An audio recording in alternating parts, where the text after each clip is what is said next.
warahmatullahi wabarakatuh. Baik, kita lanjutkan bab interaksi desa dan kota, yang mana saat ini kita sudah masuk sub materi yang terakhir, yaitu perkembangan kota dan alih fungsi lahan. Nah,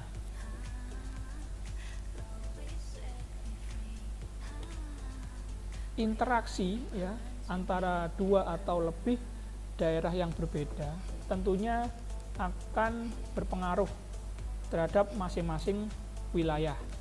Nah, sehingga akan memicu terjadinya suatu perubahan. Nah, seberapa besar perubahan itu? Nah, tentunya perubahan yang terjadi di antara wilayah-wilayah tadi ya, wilayah-wilayah yang terjadi interaksi ya, karena kenapa kok terjadi interaksi? Karena wilayah ya, suatu daerah tentunya membutuhkan satu dengan yang lainnya.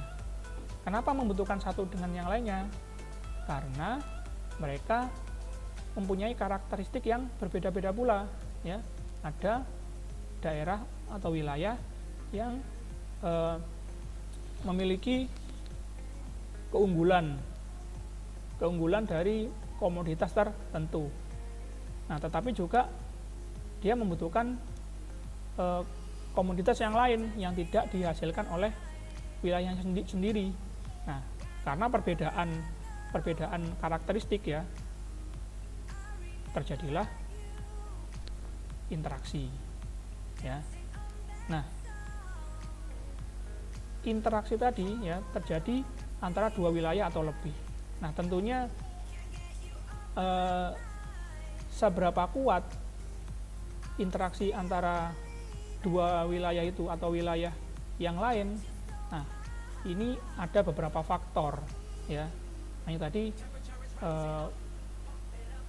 perubahan yang terjadi antara wilayah yang saling berinteraksi ini, seberapa besar perubahannya tergantung dari beberapa faktor. Yang pertama ya adalah jarak dari wilayah A dan wilayah B atau wilayah C. Nah, jarak antar wilayah ini sangat mempengaruhi ya terhadap intensitas dan frekuensi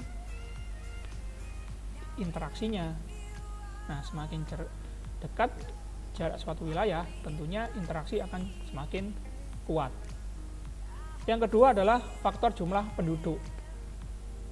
Jelas ini, semakin besar jumlah penduduknya, interaksi akan semakin kuat. Yang ketiga, faktor pendukung. Nah, faktor pendukung ini seperti sarana transportasi, ya, sarana jalan raya. Nah, lalu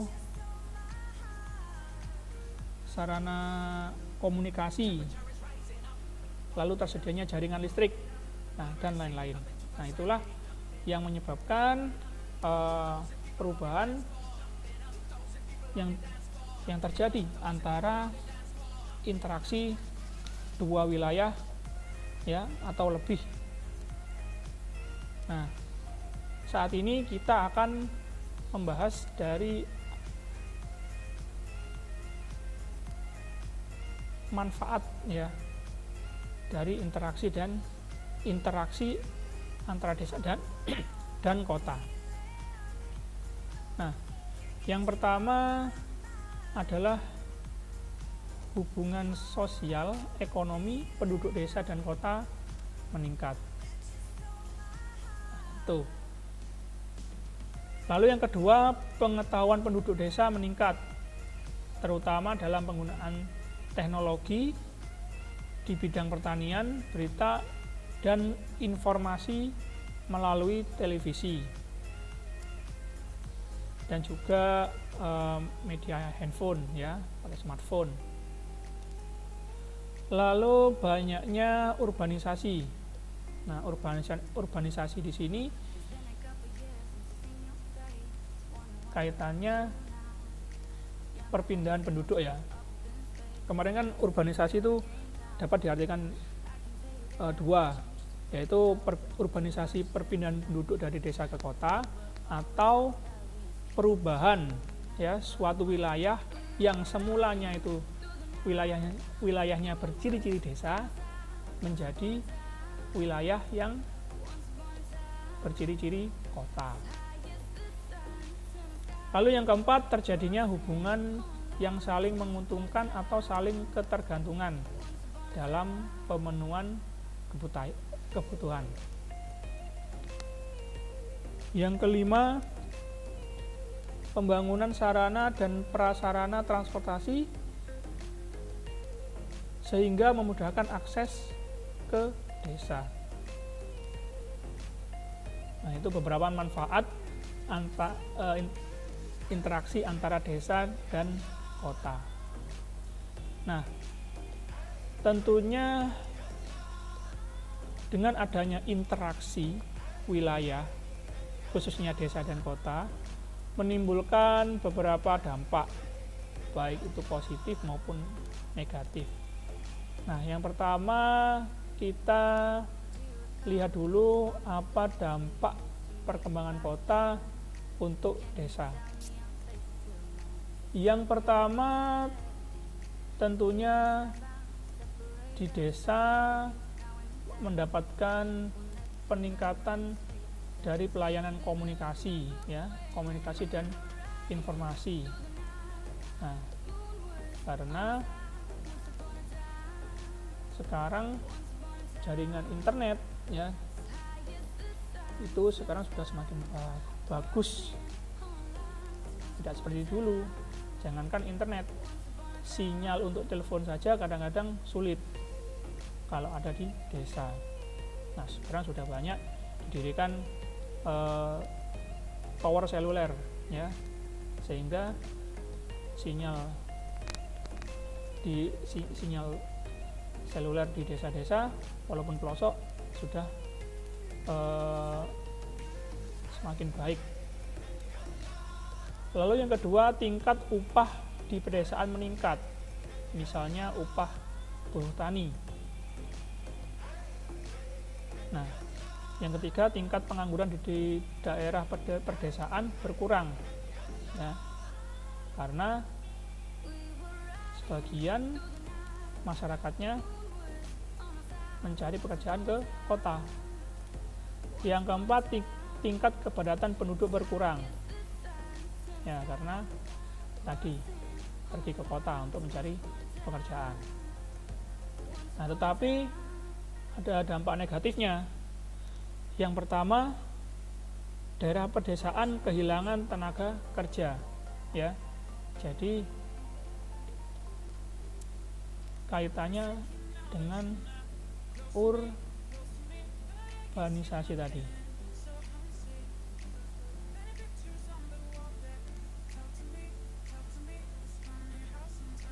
Nah, kehilangan tenaga kerja potensial, terdidik, terampil, dan produktif. Karena tenaga kerja yang seperti ini tentulah mereka memilih untuk mencari penghasilan ya yang lebih besar. Nah, itu akan mereka dapat pada wilayah kota.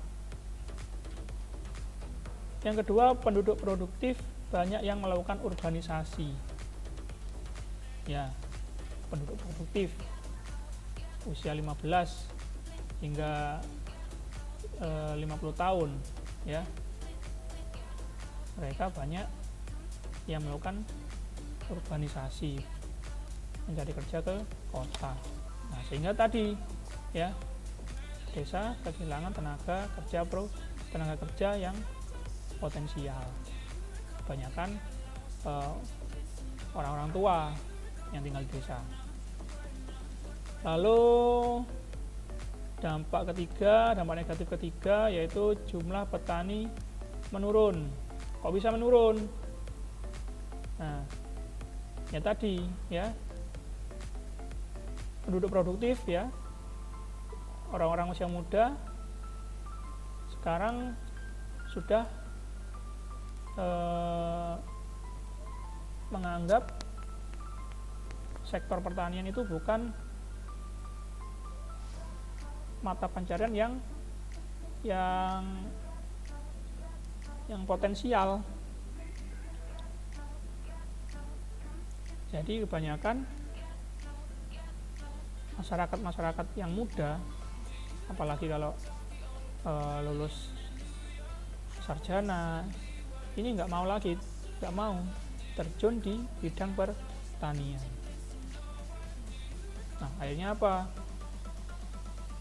Karena mungkin dari orang tua ya yang punya sawah, orang tua punya sawah, lalu anaknya ini nggak mau meneruskan bekerja di pertanian.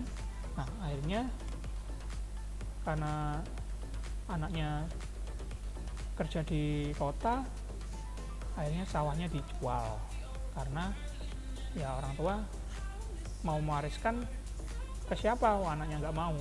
Nah, akhirnya dijual. Nah, itu mengurangi dari jumlah petani. Yang keempat, lahan pertanian semakin berkurang karena alih fungsi lahan. Sudah saya jelaskan barusan ya. Nah, apa itu alih fungsi lahan? Nanti ada penjelasannya. Yang kelima, perkembangan desa berjalan lambat.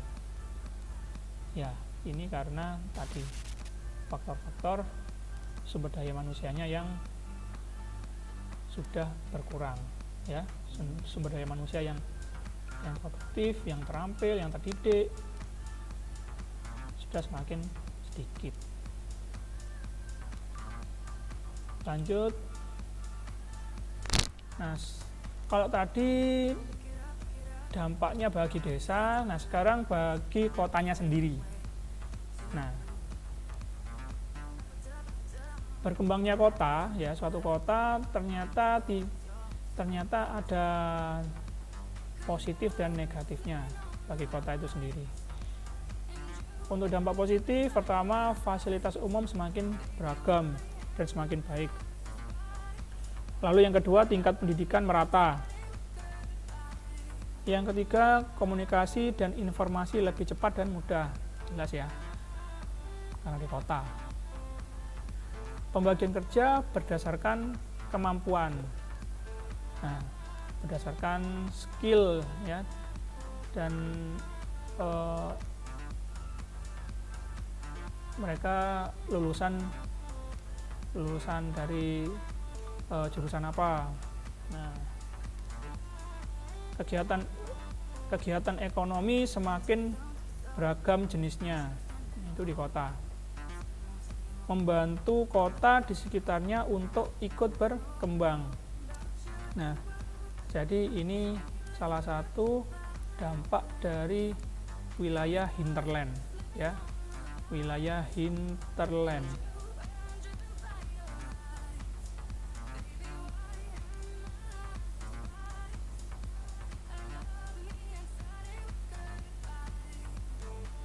Apa itu wilayah hinterland? Wilayah hinterland adalah wilayah penyangga ya, wilayah penyangga dari pusat kota. Nah, wilayah penyangga ini akan mendapatkan dampak dari berkembang pesatnya suatu kota inti ya. Jadi seperti Surabaya ya, kota Surabaya adalah kota industri berkembang pesat. Nah, sehingga wilayah di sekitarnya akan mendapatkan dampak, misalnya seperti Gresik dan Sidoarjo. Nah, itu disebut juga wilayah hinterland. Lalu dampak negatifnya, pertama, jumlah penduduk meningkat tadi ya, karena masyarakat desa suka berurbanisasi. Nah, cari kerja ke kota, akhirnya semakin banyak penduduk yang ada di kota. Peningkatan urbanisasi jelas ya. Alih fungsi lahan. Nah, alih fungsi lahan. Ini juga terjadi di kota. Nanti saya jelaskan. Semakin sempitnya lahan terbuka hijau, seperti ruang terbuka hijau, ya, taman-taman atau kebun, itu semakin sempit. Nah, sebenarnya semakin sempitnya lahan terbuka hijau di kota ini juga adalah dampak, ya, dari alih fungsi lahan ini. Nah, jadi wujudnya alih fungsi lahan ini seperti ini. Berubahnya lahan terbuka hijau menjadi peruntukannya menjadi pemukiman atau mall dan lain-lain. Selanjutnya munculnya pemukiman kumuh, ya, karena banyaknya urbanisasi.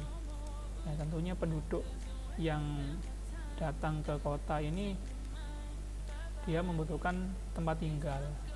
Nah, tetapi sebagian besar tentunya datang ke kota ini tidak membawa modal yang cukup. Nah, akhirnya mereka membutuhkan tempat tinggal yang seadanya.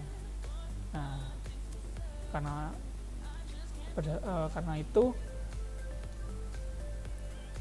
muncullah pemukiman-pemukiman yang tidak layak di kota, atau disebut juga slum area, ya, pemukiman kumuh, slum area. Nah, selain slum area juga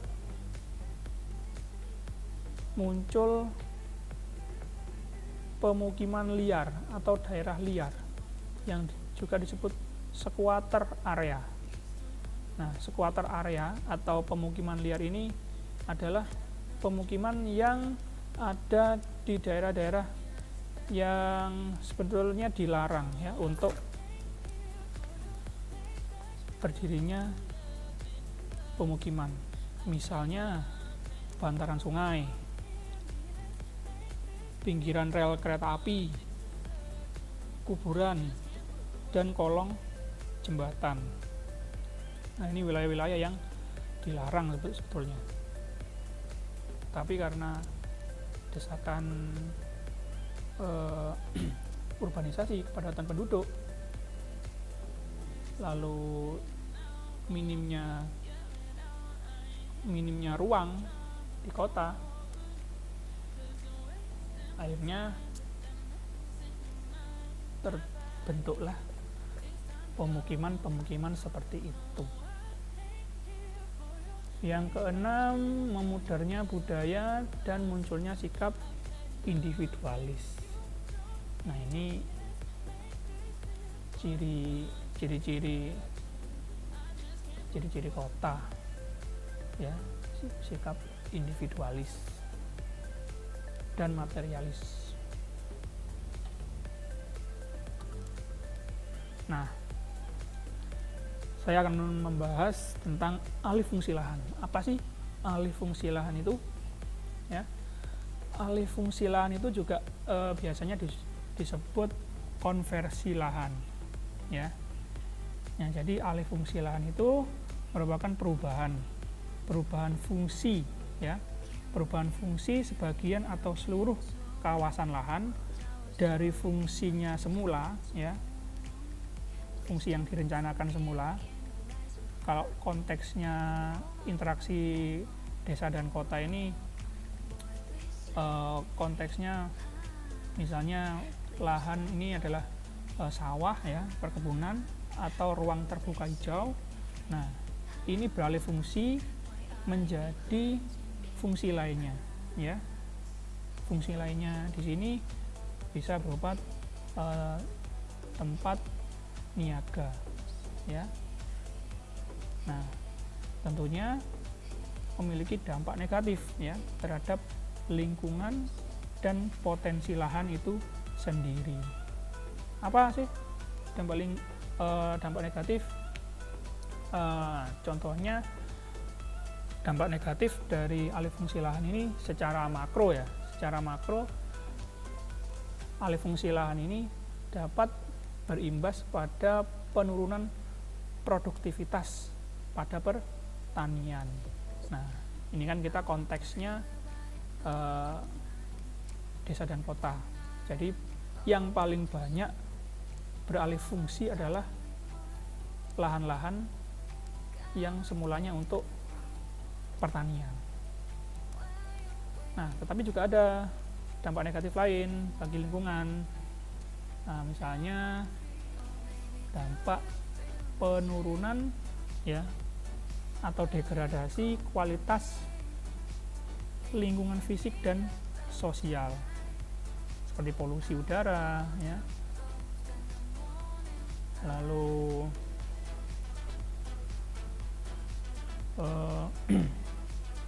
kurangnya ruang terbuka hijau, yang mana itu adalah tempat untuk bersosialisasi, berinteraksi sosial. Nah, itu alih fungsi lahan. Nah, terus kenapa alih fungsi lahan itu bisa terjadi? Nah, salah satunya pertama adalah pertumbuhan penduduk yang pesat ya. Ini kaitannya lahan ini dibutuhkan untuk pemukiman, untuk perumahan. Yang kedua, kenaikan kebutuhan masyarakat untuk pemukiman. Ini tadi ya, ini berkaitan. Yang ketiga, tingginya biaya penyelenggaraan pertanian. Nah, jadi Pak Tani sekarang ini, saat ini ya, masa-masa ini dilema ya, kalau hanya memiliki sawah yang sempit ya, ini kesusahan dalam penyediaan pupuk ya dan obat-obatan untuk pertaniannya. Nah, jadi ongkos dari produksi pertanian semakin lama semakin tinggi dan tidak diimbangi dengan hasil jual ya, tidak diimbangi dengan penjualan produk pertanian. Jadi ongkos produksi tanamnya itu semakin tinggi, tetapi untuk harga jual dari komoditas pertanian ini tidak mengalami banyak kenaikan atau bisa dibilang flat ya untuk beberapa tahun ini. Nah, itulah yang mendorong pelaku-pelaku pertanian ini menjual ya, mudah menjual sawah-sawahnya itu. Lalu menurunnya harga jual produk pertanian, ini jelas ya. Kurangnya minat generasi muda untuk mengolah lahan pertanian. Nah, karena generasi muda saat ini mereka gengsi untuk, kebanyakan ya, mayoritas, tidak semua, mayoritas gengsi untuk terjun ke bidang pertanian dan lebih memilih sektor-sektor formal.